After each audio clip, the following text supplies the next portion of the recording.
Hola, buenos días. Y me comunico con ustedes porque el día de hoy, al menos a esta hora, no voy a poder estar con ustedes. Me surgió un compromiso de último momento, pero la clase la vamos a tener al menos de esta forma. Yo les voy a enviar este video y espero que haya encontrado la manera porque apenas es la primera vez que voy a enviar un video tan grande, ¿no? Porque está algo pesado y ya ustedes lo ven de preferencia en la hora de la clase para que puedan, pues discutirlo sin problema, ¿no? O en el momento que ustedes deseen.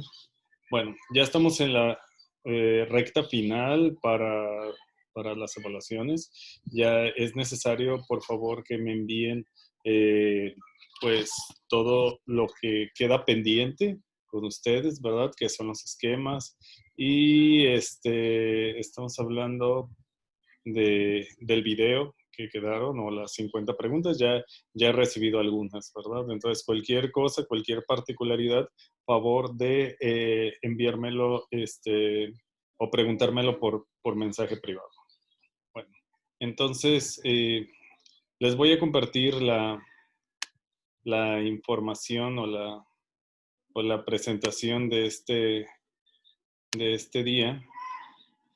Que va a ser la continuación, ya la penúltima clase relacionada con la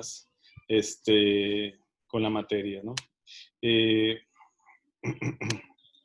Nos quedamos, bueno, todo esto ya lo vimos, conformidad con la mayoría, identidad social y categorización, cómo en ocasiones las minorías influyen incluso en la toma de decisiones, el desempeño de los grupos, tipos de actividades o de tareas, la productividad del grupo, el modelo de productividad grupal. Aquí vimos a Triplet y la facilitación social o la inhibición social, que fue lo de la clase pasada. Que también tenemos la teoría de la distracción-conflicto, que a veces las condiciones de estrés pues desfavorecen el trabajo o lo eficiente que pudiera ser un trabajo en particular, ¿no? Entonces, vamos a continuar. También tenemos la aprehensión por la evaluación, que no nos gusta ser evaluados. Tenemos la teoría de la autoeficiencia, lo que vimos de Albert Bandura. También tenemos el efecto Ringelmann o Ringelmann, que está relacionado con un experimento que se realizó para ver si los individuos cooperan de la misma manera al jalar una cuerda todos juntos o en lo particular, ¿verdad? Este investigador descubrió que cuando juntas a varias personas a hacer una misma actividad, en este caso, jalar una cuerda, pues muchos de ellos se esfuerzan menos, ¿no? Porque está la presencia de los demás y están, pues aquí puede que se esfuercen porque piensan que su rendimiento no va a ser identificado por el resto de las personas, ¿no? La holgazanería social también es otro fenómeno que se puede observar en los grupos, ¿no? Es decir, que las personas consideren que, que no trabajar es una opción, ¿no? Mientras que el resto de los grupos o el resto de los miembros del grupo lo hacen. Es decir, mientras los demás trabajen y yo estoy ahí haciendo bulto o haciendo bola, pues no hay problema. Mientras mi actividad no sea visible, pues yo puedo seguir pretendiendo que estoy trabajando, ¿no? Eso se le llama a la holgazanería social o a social laughing. Es algo muy común y que se da en todas las culturas, ¿no? también tenemos otros efectos, ¿no? Por ejemplo, la compensación social, que es cuando las personas se esfuerzan más en su trabajo, cuando creen que los demás no lo van a hacer, ¿no? Entonces, es decir, imagínense si les toca un grupo en el que saben de antemano que no son muy trabajadores o trabajadoras, pues probablemente ese individuo se vaya a esforzar más en obtener los objetivos o obtener los resultados debido a que no va a tener fe en esas otras personas, ¿no? Por su parte, también está el efecto cooler, que esto quiere decir que cuando el individuo teme que el grupo pueda hacer mal uso, mal una tarea, también se esforzará más en su trabajo, ¿no? Es decir, es el miedo que las personas tienen por hacer el ridículo o por demostrar que no son capaces de realizar una tarea determinada. Entonces, si nosotros vamos a ser evidenciados, tendemos a esforzarnos un poco más para que pues nuestro rendimiento sea bueno, ¿no? Por otro lado, también tenemos los procesos de decisión en grupo, ¿no? Las decisiones en grupo es algo que se ha venido estudiando y que afecta a muchas personas, ¿no? Entonces, cómo lo que escogen los demás o lo que deciden los demás nos va a afectar a cada uno como individuos, ¿no? Tenemos el proceso de toma de decisión grupal cuando varias personas son los responsables de tomar la decisión. Ustedes sabrán cuando se tiene que tomar una decisión. Entre más numeroso sea el grupo, es más complicado. En primer lugar, para juntar a todas esas personas. En segundo lugar, para que todos estén de acuerdo en la decisión, ¿no? Entonces, este efecto o esta situación en que se dificulta la toma de decisiones cuando mayor sea el grupo es algo muy común. Entonces, si quieren hacer problemático un conflicto o un tema, tómenlo a discusión en un grupo entre más grande, va a ser peor, ¿no? Entonces, un efecto que también es relevante es la polarización grupal. Si ustedes se darán cuenta, en ocasiones cuando tratan de abordar un tema que es, digamos que polarizante, ¿no? Por ejemplo, estar o no de acuerdo con el aborto, la legalización de las drogas, generalmente u otras políticas públicas puede haber polarización. ¿Esto qué quiere decir? Que cuando se discute cierto tema, en lugar de llegar a un punto en común, a un acuerdo, se polariza aún más, ¿no? Entonces los que estaban en desacuerdo con el aborto, ahora están más en desacuerdo al discutir con personas que están de acuerdo con el aborto. Ahora estas están todavía más de acuerdo. Entonces, este efecto se refiere a esta polarización de las opiniones, ¿no? Entre más estén involucrados o entre más discusión haya, más va cambiando la escala o la intensidad de esas ideas o de esas actitudes, ¿no? También tenemos otras cuestiones relacionadas a la polarización de los grupos, como la ignorancia pluralista, que supone que los miembros del grupo subestiman la norma del grupo sobre la cuestión y su respuesta resulta de un compromiso entre la respuesta y el promedio del grupo. Quiere decir que ustedes suponen que todos los demás piensan igual que ustedes, ¿no? Y es algo muy común en el discurso. Si ustedes han escuchado, los mexicanos no estamos de acuerdo con eso, pero ¿por qué hablas por los mexicanos? Estás hablando por ti, pero tratas de meter más personas en tu opinión para que agarre más, para que sea, para que tenga más validez tu opinión, ¿no? Lo mismo con subirse al carro del ganador. Es decir, siempre tratamos de ser parte del grupo, de la opinión que nosotros pensamos que va a ganar. Entonces es una cuestión un tanto irritante, ¿no? Porque pues tenemos, y hay personas que lo hacen, ustedes se darán cuenta de eso, ¿no? ¿Quién lo ha hecho? ¿Quién se ha pasado al carro del ganador? ¿Y quién ha permanecido en su grupo, ¿no? También tenemos la autocategorización y la polarización. Los grupos se autocategorizan, ¿no? Recuerden que la categorización social es un proceso que hemos visto en diferentes momentos en cuanto a cómo podemos estar divididos o cómo podemos identificarnos con un determinado grupo. Recuerden que esto de la categorización social es parte de la identidad social. Nosotros tratamos de dividir o de categorizar a todos los grupos a los que pertenecemos o queremos pertenecer. Recuerden que esto tiene que ver con el endogrupo y el exogrupo, que son conceptos de la primera parte de psicología social. Es decir, el endogrupo es aquel del que formamos parte y vamos a tener una opinión muy particular de ese endogrupo. Y por otro lado tenemos al exogrupo, que es al que no pertenecemos y todo lo que está fuera del grupo en el que formamos parte, ¿no? Y recuerden que hay procesos o hay maneras de percibir a estos grupos de una forma determinada. Es decir, el exogrupo generalmente es más homogéneo y generalmente, pues, es más criticable, ¿no? Mientras que el endogrupo puede ser más heterogéneo, pero también recuerden que el locus de control suele ser más extrínseco, ¿no?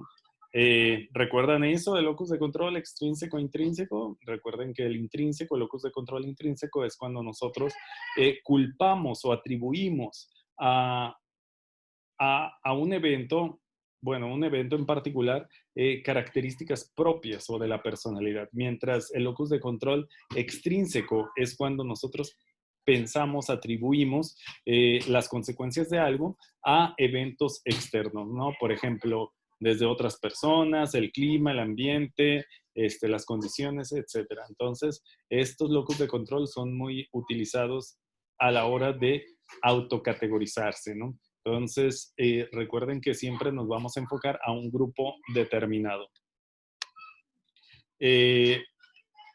También tenemos algunos esquemas, algunas teorías, por ejemplo, la elección colectiva de la decisión social es uno de ellos, que se forma a través de la interacción y permite a las personas que inicialmente tienen unas preferencias acerca de unas alternativas entre las que hay que elegir, lleguen colectivamente a una decisión. Es decir, también no todo es crítica negativa, ¿no? Sino que los grupos pueden llegar a decisiones más productivas que los individuos, de acuerdo a esta cuestión de los esquemas de decisión social, ¿no? El modelo incluye los siguientes aspectos: la caracterización de la situación de partida del grupo, la categorización de interacción del grupo, que es ya cuando las personas están conociendo, están mencionando sus ideas, entre otros, ¿no? Y el resultado de esa interacción, o sea, qué resultados o qué respuestas se obtuvieron, ¿no? Entonces, tenemos también el sesgo de la información compartida. Es algo que ya les había comentado, los grupos toman decisiones más informadas que los individuos. Esto se cree debido a que los individuos traen al grupo informaciones que otros no poseen y que esa información única se mencionará en la discusión. Es decir, entre más personas haya, más ideas van a entrar en juego y por lo tanto, la mayor probabilidad de no llegar a un acuerdo, pero sí de traer más información a la mesa de discusión. Eso es positivo o negativo dependiendo de la perspectiva en que lo vean. Pero ahora les pregunto, ¿ustedes qué piensan? ¿Es más fácil o más complicado tomar una decisión entre grandes grupos o entre grupos pequeños? Entonces, eso lo tienen que considerar también, ¿no? El perfil oculto es algo muy común en este tipo de discusiones. Es aquel que se da cuando se distribuye entre los miembros de un grupo una información que serviría para apoyar una decisión superior si se pusiese en común. Es decir, ustedes van a sembrar ciertas ideas en un grupo. Poco a poco es una manera como muy táctica de hacer que un grupo llegue a la decisión que nosotros deseamos para que posteriormente se tome una decisión, ¿no? Es decir, si ustedes están a favor del aborto, no van a llegar hablando de que están a favor del aborto, si saben que las personas con las que van a discutir probablemente no lo estén, sino que más bien van a tener que abordar otros temas afines. Es decir, qué es lo que pasa con los altos índices de natalidad, de madres adolescentes o niñas, ¿no? O las violaciones, no sé. O sea, cosas en las que probablemente estén más de acuerdo. Entonces tienen que tener un manejo más óptimo de la información para así convencer a las personas con las que están interactuando, ¿verdad? Entonces, tenemos que esto es lo que caracteriza al perfil oculto. Sin embargo, pues hay ciertas limitaciones en las decisiones de grupos, ¿no?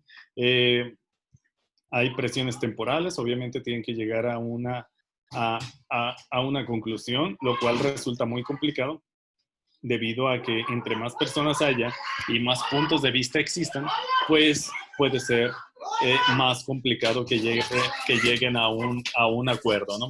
Entonces, vamos a considerar todos estos aspectos. ¿Qué otra cosa importante podemos mencionar? Pues que los grupos van a seguir teniendo ciertas limitaciones. Ustedes, por ejemplo, son un grupo, ya lo han experimentado, no piensen en eso cada vez que van a elegir algo, ¿no? ¿Cuál es la forma más democrática de hacerlo o más justa? Es hablando de una votación. Pero recuerden que también esas votaciones pues tienen la influencia de ciertos grupos, ¿no? Entonces, ¿quién va a tomar las decisiones y cómo se van a influir mutuamente, ¿no? El modelo del pensamiento grupal también es algo importante, ¿verdad? Se desarrolla a partir del análisis de fracasos o fiascos clamorosos en toma de decisión. Entonces, este modelo pues nos va a generar este tipo de pensamiento grupal. Ok.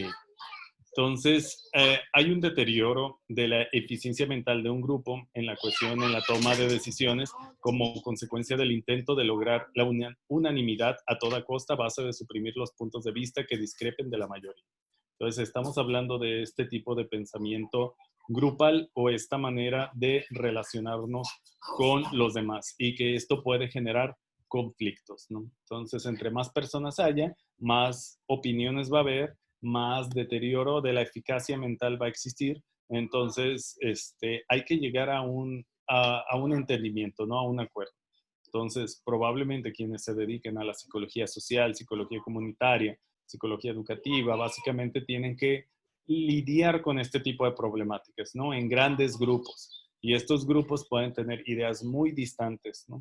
Imagínense en el Congreso o digamos, en otros sitios donde tengan que poner todos las condiciones o todos los intereses en una sola mesa, pues va a ser imposible, ¿verdad?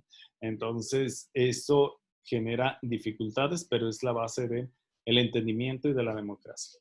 No se puede llegar a el ganar-ganar, que es lo ideal que se pide en la resolución de conflictos, pero pues podemos llegar a algo más parecido, ¿no? O más cercano al ganar-ganar. Aunque les digo, eso es como una utopía, no en todas las situaciones se dan. Puede que alguien gane más que otro o alguien pierda más, ¿verdad? O los dos pierdan, o los tres, o un tercero incluso que no está presente sea el ganador. Entonces hay que ver todas estas situaciones. Hay cierta ilusión de unanimidad. Esto se genera más en el endogrupo. Esto quiere decir que tendemos a creer que el grupo apoya de manera unánime nuestras decisiones, lo cual es una falacia, es una mentira. El grupo no tiende a apoyar todo lo que pensamos, aunque llegamos a pensar de esa forma, ¿no? O sea, llegamos a pensar que el grupo siempre nos va a respaldar y las decisiones que nosotros vayamos a tomar van a ser de acuerdo, en consenso con el grupo. Entonces, esto no necesariamente es cierto. Entonces, ahí tenemos algún problema, ¿no? O algún detalle relacionado con esto. También hay una ilusión de invulnerabilidad. Quiere decir que al estar en grupo nos da una sensación de seguridad, ¿no? Esto es evolutivamente ventajoso debido a que el estar en grupo es una estrategia que muchos animales hemos adoptado para protegernos. Grandes cantidades de personas o grandes cantidades de individuos hacen que sea más complicado atacar a un solo individuo en lo particular, ¿no? Entonces, ¿por qué creen que las aves, los peces, bueno, las aves en parvadas, algunos animales en manadas, los peces en cardúmenes, ¿no? Andan juntos, porque eso les ha funcionado, porque en caso de que llegue un depredador, pues va a ser más complicado atacar a todo el grupo, ¿no? Entonces, o incluso, por ejemplo, muchas especies, al estar todos comiendo en una zona en común, lo que no veas tú o lo que no escuches tú, lo van a escuchar otras personas, otros individuos. Así, entre más ojos y oídos estén al pendiente, y narices también, hablando de los animales que tienen más desarrollado el sistema del olfato, pues el resultado va a ser mejor, ¿no? Entonces tendemos a estas situaciones. Eh, bueno, ya creo que estamos en la recta final, ¿no? Estamos en las relaciones intergrupales, ¿no? Además de las relaciones interpersonales, es decir, de persona a persona, también existen relaciones intergrupales, que es de un grupo a otro grupo. Entonces, no necesariamente esto quiere decir que, que todo el grupo se vaya a relacionar. Por ejemplo, aquí tenemos la firma de paz entre el gobierno talibán de Afganistán y, bueno, no el gobierno como en sí, sino la facción talibán que estuvo en el gobierno en algún momento en Afganistán y el representante de los Estados Unidos, ¿no? Que pues bueno, son parte o representan los intereses de grupos muy específicos, pero están haciendo un acuerdo en los que se van a tomar decisiones y que van a afectar a todo el grupo. Esas relaciones son intergrupales. A veces no hay que confundir que un individuo se quiera beneficiar de eso y hacer relaciones personales y convertirlas o hacerlas parecer intergrupales. Hay que tener muy en claro eso, hay que saberlo diferenciar. Entonces, estos conflictos o estos enfoques intergrupales, pues se van a caracterizar por eso, ¿no? Que no van a ser individuos los que van a tomar las decisiones o los que van a interactuar, sino grupos, y grupos de cualquier índole, ¿no? Por ejemplo, granjeros contra otros granjeros o diferentes tipos de campesinos, los representantes del gobierno con los representantes de la iniciativa privada, no sé, los políticos de un partido con los políticos de otro partido, o la religión contra el gobierno, la religión contra grupos de ciertas características, ¿no? Entonces, estas relaciones, y bueno, yo me estoy enfocando mucho en el conflicto, pero recuerden que las relaciones intergrupales, así como interpersonales, no necesariamente se basan en el conflicto, ¿no? O sea, todos estos grupos interactúan, se comunican, intercambian cosas, ¿no? Discuten de una manera pacífica la mayoría de las veces, pero en otras sí se salen de control. Entonces, esto se puede observar en diferentes ámbitos de la vida, desde las redes sociales hasta la vida en físico o en 3D, como la vivimos regularmente, ¿no? Entonces, hay varias teorías relacionadas con esto. Una de ellas y de las más comunes es la teoría del conflicto realista. Eh, Hagan de cuenta que esto quiere decir que sí existe un conflicto. Si existe, no es algo inventado, es cuando los recursos son limitados, o aunque no lo sean, pero hay dos grupos que los quieren tener o quieren acceder a eso. Un ejemplo del conflicto realista es el problema de Israel y Jordania. Entonces, aquí tenemos dos grupos que se están peleando por un territorio, ¿no? Entonces, Israel ha aumentado su territorio nacional a costa de disminuirle territorio a Jordania. Entonces, esta es como una interacción, ¿no? En el que el pueblo, a Jordania, perdón, de Palestina, una disculpa, ha perdido cierta presencia, ¿no? Entonces, este conflicto entre Israel y Palestina, pues se basa en un conflicto realista, es decir, está esa carencia o esa imposibilidad de que los dos lleguen a una meta común, sino que ambos quieren el mismo territorio y no lo van a soltar. Y no se va a resolver ese problema de la noche a la mañana. Al menos se prevé que va a pasar algunas generaciones. Entonces, y pues es real. El conflicto es por tierra y la tierra es real.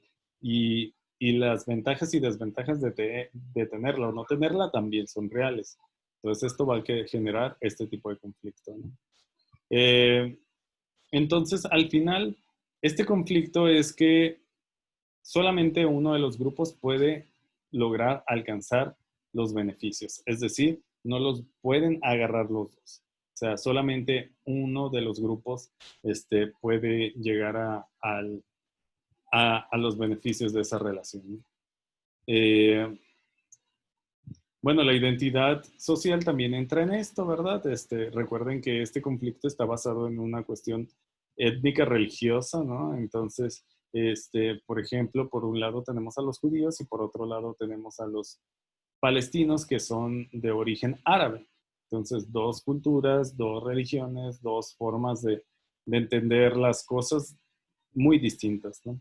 Y bueno, el papel de Palestina o la historia de Palestina pues es muy específica y es muy interesante y se basa desde que era territorio de la Gran Bretaña, ¿no? Pero bueno, eso, o del Reino Unido. Eso ya es otra historia. Eh, bueno, seguimos con la teoría de la autocategorización, ¿verdad? Al identificar o distinguir la conducta individual y la del grupo. Y también la saliencia. ¿Recuerdan que era la saliencia? Es decir, aquellas características que nos hacen evidenciarnos en la sociedad, ¿no? Es decir, si son musulmanes, ¿qué los va a evidenciar? Los símbolos, el velo, por ejemplo, en el caso de las mujeres. Si son de religión, alguna religión cristiana, pues los símbolos como la cruz, el pececito, entre otras, ¿no? Y pues todos traemos símbolos, ¿no? Hay unos que son más obvios que otras, ¿no? Por ejemplo, los que están en los grupos de masones generalmente traen un anillo con los símbolos, y así sucesivamente, ¿verdad? Le queremos decir al mundo de a qué grupo pertenecemos. Y nos autocategorizamos y hacemos todo lo posible para encajar en esa categorización que nosotros consideramos idónea. El paradigma del grupo mínimo es la mínima cantidad de personas que pueden ser parte de un grupo para que éste se considere como tal, ¿no? Y siempre está enfocada como un beneficio para el grupo, ¿verdad? También por otro lado tenemos a la ansiedad como un desencadenante de problemas o de situaciones, ¿no? El grupo genera ansiedad y va a generar conflictos a la larga, ¿no? Conflictos intergrupales y conflictos de otra índole. Ah, el prejuicio también es algo relevante. Recuerden que cuando vimos la diferencia entre prejuicio, estereotipo y discriminación, pues vimos que el prejuicio es la parte ya más actitudinal acerca de cierto grupo de personas o de cierta, no necesariamente un grupo, puede ser de muchas otras cosas, ¿no? Pero, o de individuos en lo particular. Y eso es el paso posterior al estereotipo, que ya es como algo más cognitivo. Esta es la parte un tanto más actitudinal. Y la discriminación, recuerden que ya es la parte conductual. No se puede hablar de discriminación hasta que no haya una conducta que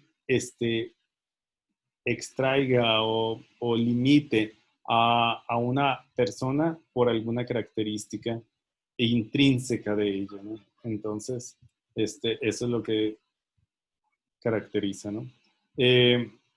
También tenemos otro aspecto que es la creencia de suma cero en el contexto intergrupal, que recuerden, esto es lo contrario al problema de la cuestión del conflicto realista. Aquí la creencia de suma cero es que siempre hay alguien que gana y alguien que pierde, ¿no? Entonces, esto lo tenemos muy interiorizado. Si ustedes ganan algo, quiere decir porque le ganaron a alguien. Y viceversa, si ustedes pierden, es porque alguien ganó. Entonces, esta es una idea que afecta mucho a cómo nosotros nos relacionamos. Alguien tiene que ganar y alguien tiene que perder, pero no intentamos hacer un ganar-ganar, que es lo ideal o lo que ya les había comentado en alguna ocasión, ¿verdad? Entonces, esto es lo que eh, los, lo caracteriza. Otra cosa es el estrés de recursos. Esto tiene mucho que ver con el conflicto realista, ¿no? Es lo que la teoría dice que la carencia de recursos va a generar conflictos como tal, ¿no? O problemas como tal. Entonces, pues tenemos que pensar en esa poca disponibilidad de recursos que vamos a tener. Entonces, esto va a generar estrés y esto va a generar conflictos. Sin embargo, pues nosotros en determinado momento siempre favorecemos al grupo al que pertenecemos, ya sea en donde estemos o como estemos, ¿no? Tendemos a evaluar de forma positiva a los miembros del grupo eh, y, no, y aquellos que no pertenecen al grupo de forma negativa, ¿no? Entonces, esas son las características que los determinan. Um, Bueno, entonces ya básicamente con esto terminamos, ¿verdad? Con el modelo instrumental del conflicto de grupos, ¿verdad? Eh, en sí menciona que los recursos son escasos y que un grupo potencialmente competitivo lleva a discriminar al grupo en cuestión. Entonces hay que ver todas estas diferencias y todos estos modelos de las relaciones intergrupales. Entonces, es importante que tengamos en consideración todos estos aspectos para pues, avanzar en esta situación. Bueno, entonces ya con esto estamos al día. Faltaría una clase, la última clase, que sería el siguiente sábado. Favor de enviar a tiempo todas las cuestiones que queden pendientes, ¿verdad? Porque posteriormente hay problemas de que no los entregan, de que no estuvieron a tiempo, entre otras cosas, ¿verdad? Además de este video, les voy a enviar el link para que vean otro más. Eso lo van a incluir, es lo que obtengan en ese video, lo van a incluir, por favor, en su esquema del día de hoy. Entonces, es parte de la clase. Y entonces, pues ya, con esto básicamente terminamos el contenido. La siguiente clase va a ser una actividad en sí y para ya terminar, ¿no? Entonces, ya en la semana les voy a pasar algunas cuestiones de la actividad porque vamos a hacerla interactiva. Y bueno, me despido y agradezco su atención. Cualquier duda, a favor de, de, de comunicarse, ¿no? Estamos a la orden. Adiós y que tengan un buen fin de semana.